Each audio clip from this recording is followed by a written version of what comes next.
Bridget donned protective clothing and stepped somewhat inelegantly over the crime scene tape, followed by Jake. The group of students gathered on the opposite side of the quad was steadily growing in number. She would have liked to restrict access to the whole quadrangle, but it was such a large area, cordoning it off would be almost impossible. As well as functioning as the main entrance to the college, Tom Quad also provided access to the dining hall, the one of Harry Potter fame, and to the cathedral.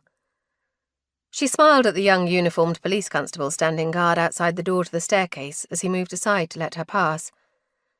Having been a student at Oxford, Bridget was familiar with the layout of these types of college buildings.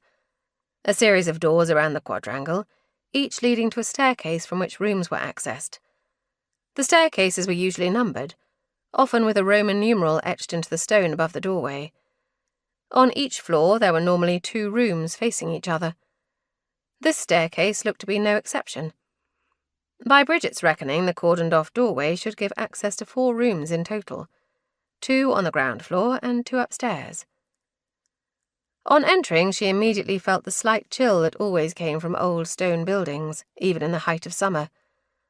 On the ground floor was a seminar room on the left side and a tutor's room on the right. The door to the seminar room stood ajar, and from the strong smell of paint and the various ladders, dust sheets and paint tins, it was clear that this room was currently being redecorated. She sniffed again. The paint was masking another smell. Vomit? She peered around the door and saw that someone had been sick over the newly painted wall. The decorators were not going to be happy. The door opposite bore a brass plaque with the name Dr. Anthony Claiborne engraved on it. "Any sign of Dr. Claiborne this morning?" she asked. "None, ma'am. We did knock." Most probably the room was only used during the day for tutorials. Their footsteps echoed on the hard, bare steps as they climbed the stairs. The plain walls were painted to a dull shade of magnolia. For all their external grandeur, there was a certain asceticism to these colleges, originally built for the education of the clergy, in days when people were concerned more about their souls in the afterlife than about their physical comforts in this life. Upstairs, 2 doors faced each other. Zara's door stood wide open, and the room beyond was a hive of activity, as the scene of crime officers went about their jobs. Bridget recognized the head of the soccer team, Vikram, from previous cases she'd worked on when she was still a detective sergeant like Jake was now. She had always found his calm, professional manner reassuring, and was glad to see him.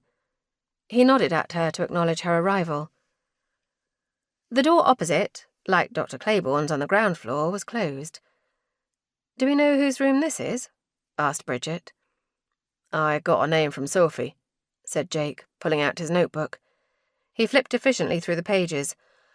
"Another second-year student. Her name is Megan Jones, but she hasn't been seen this morning."